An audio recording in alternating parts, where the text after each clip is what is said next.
अगर देखें तो वायरस ग्रो करते हैं वेल एम्ब्रियोनेटेड एग में, चिकन एग में और सेल कल्चर सिस्टम में। ठीक है, एम्ब्रियोनेटेड चिकन प्रेफर्ड होते हैं, प्रेफर्ड रूट ऑफ इन्फेक्शन है। ठीक है, एक मिनट, हाँ, प्रेफर्ड रूट ऑफ इन्फेक्शन है न्यूयोक्सेप। एग कैसा होना चाहिए? इंक्यूबेट होना चाहिए ह्यूमिड चैम्बर में 33.5 डिग्री सेल्सियस तक। एम्ब्रियो डाई करते हैं 2 से 7 दिन के अंदर। जो इन्फेक्टेड हेमोराज है उसके अंदर चेरी रेड अपीयरेंस होता है ड्यू टू एक्सटेंसिव हेमोराजेस। जो इन्फेक्टेड हेमोराज होता है उसके अंदर चेरी रेड अपीयरेंस होता है एक्सटेंसिव हेमोराजेस की वजह से। प्रेजेंस ऑफ वायरस हम कंफर्म कर सकते हैं बाय इम्यूनोफ्लोरेसेंस और इम्यूनोपेरोक्सीडेज और antigen capture ELISA test. Virus की प्रेजेंस हम कैसे कंफर्म कर सकते हैं? इम्यूनोफ्लोरेसेंस, इम्यूनोपेरोक्सीडेज और antigen capture ELISA test. BTV भी ग्रो करता है सेल कल्चर सिस्टम में like baby hamster kidney. BTV भी ग्रो करता है सेल कल्चर सिस्टम में like baby hamster kidney. BHK21 African green monkey kidney that is वेरो and Aedes albopictus cells. जो cytopathic effects हैं वो कैसे कंफर्म होते हैं? Antigen capture ELISA, immunofluorescence, immunoperoxidase and virus neutralization test. तो अगर रेजिस्टेंस इसकी देखें तो वायरस जो होते हैं वो रेजिस्टेंट होते हैं लिपिड के लिए। ठीक है, वायरस के अंदर रिलेटिवली एसिड लेबाइल और slow freezing at 10 to 200 degree Celsius is harmful to virus. Virus relatively क्या होते हैं? एसिड लेबाइल होते हैं, स्लो फ्रीजिंग होते हैं, 10 से 200 डिग्री सेल्सियस टेम्परेचर में हार्मफुल होता है वायरस के लिए। वायरस अगर इनएक्टिवेट हो जाए 50 डिग्री सेल्सियस पे,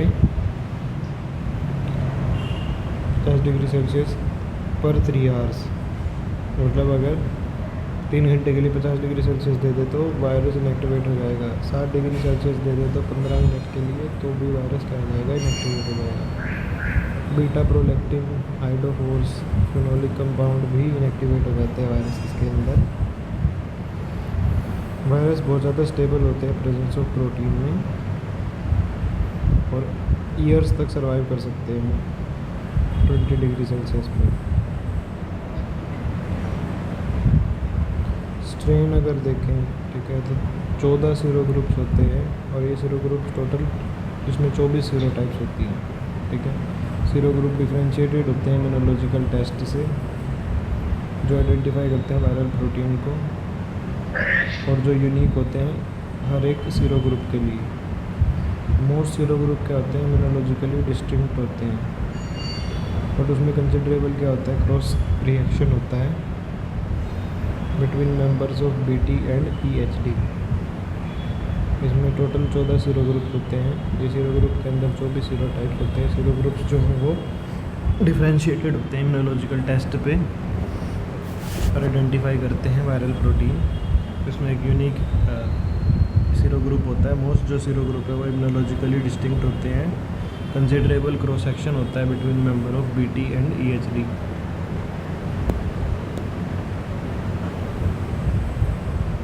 EHD जो है एपिजोटिक हेमोरेजिक डिसीज, उसमें क्या होता है? वायरल इन्फेक्शन होता है बाय ए और बी वायरस, और इसमें क्या होता है? क्लिनिकल सिम्टम्स होते हैं same as BT।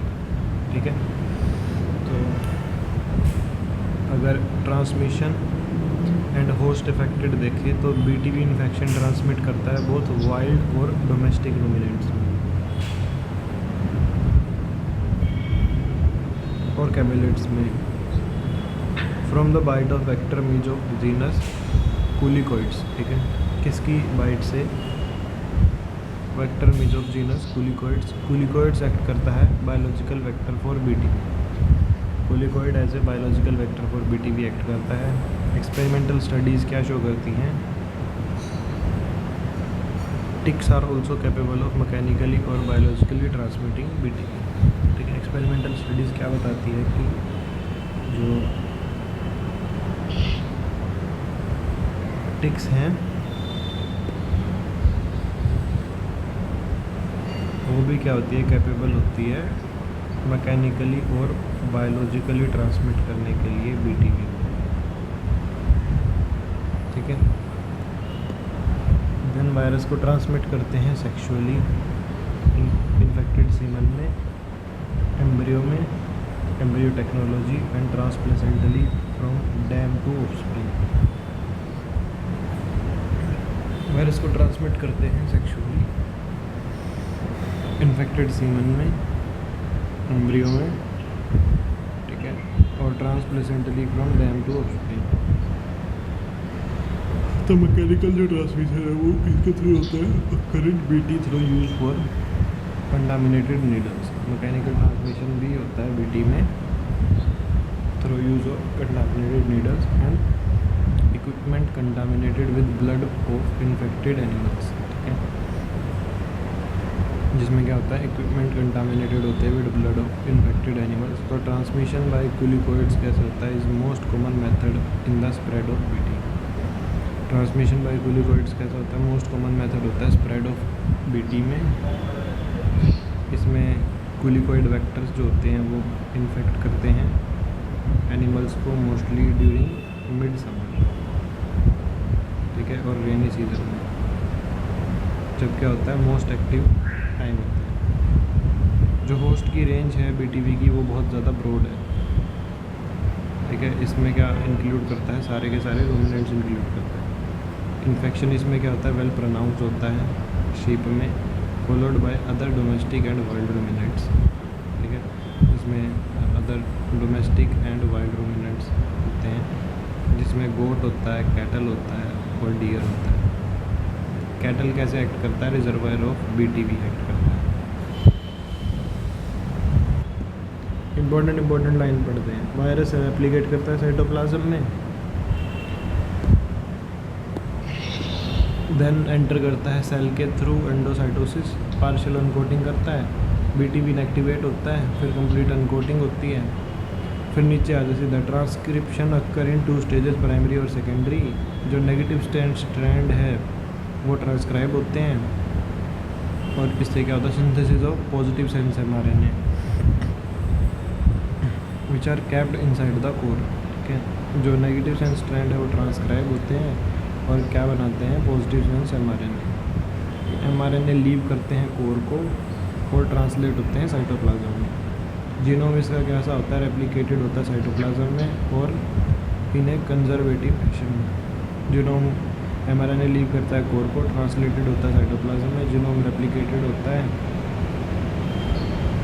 Conservative fashion में। जो पॉजिटिव सेंस स्ट्रैंड है वो प्रोड्यूस होता है और as a late mRNA act serve करता है, और जो टेम्पलेट होता है वो नेगेटिव सेंस होता है और वो lead to many positive strand, not one for as semi conservative replication.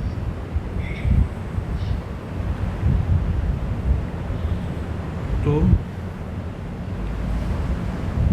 जो एक्सेस है पॉजिटिव स्ट्रैंड का, excess of positive strand produce होता है, सर्व करता है एज ए लेट mRNA और as template for negative strand synthesis. Strand क्या करता है, पॉजिटिव स्ट्रैंड में जाता है,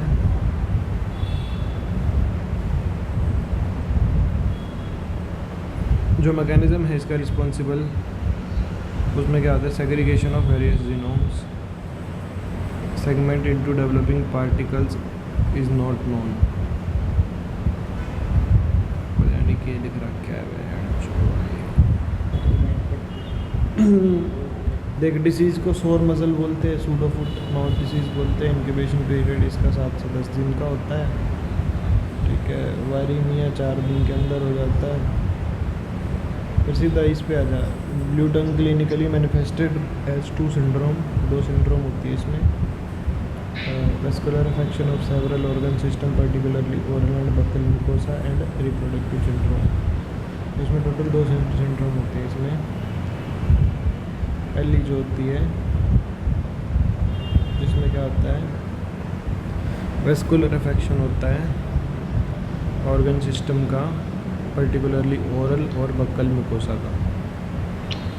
शीप इसमें कॉमनली सीन होती हैं जिसमें क्लिनिकल डिजीज़ होती है। जो अदर डोमेस्टिक रूमिनेंट्स हैं जैसे कैटल है, गोट है, वो रेयरली कोई भी क्लिनिकल साइन शो करती हैं।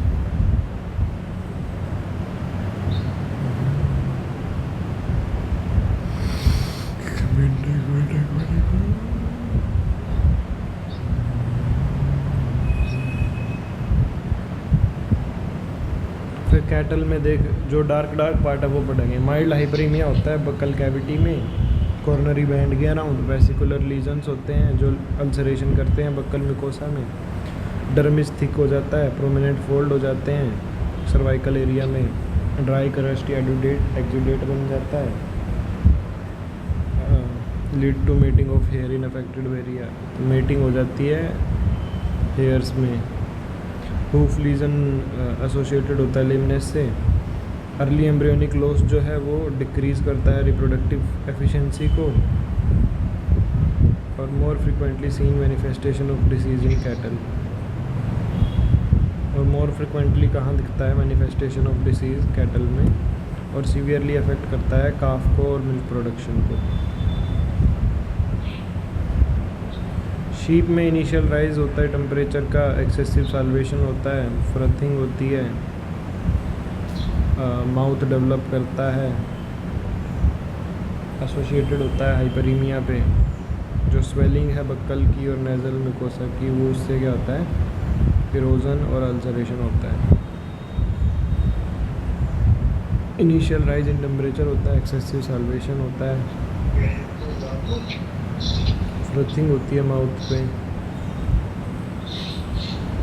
और वो एसोसिएटेड होती है हाइपरीमिया के साथ में, और स्वेलिंग होती है बक्कल और नेज़ल म्यूकोसा की, followed by erosion and ulceration.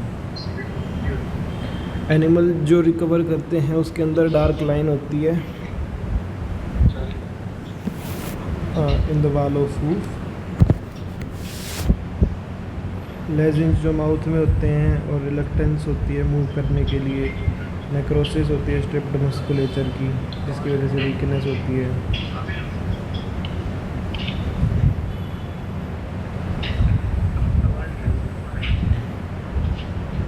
देखिए भाई,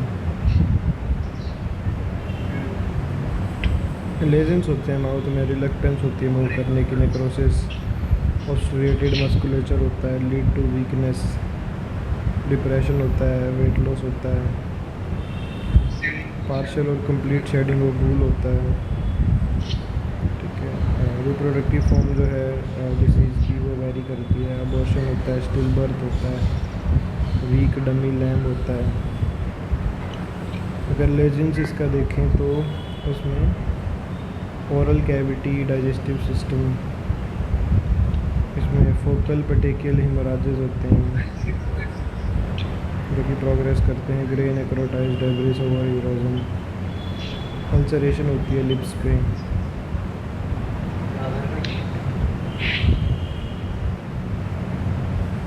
लेजेंस होते हैं ओरल कैविटी पे जिसमें फोकल पेटेकियल हेमोराजेस होते हैं, प्रोग्रेस करते हैं ग्रे नेक्रोटाइज डेब्रिस पे ओवर इरोजन। अल्सरेशन होती है लिप्स पे। हाइपरीमिया और ओकेजनल इरोजन्स होते हैं पैपिले पे और लेमिने पे, रेटिकुलम और ओमेसम में।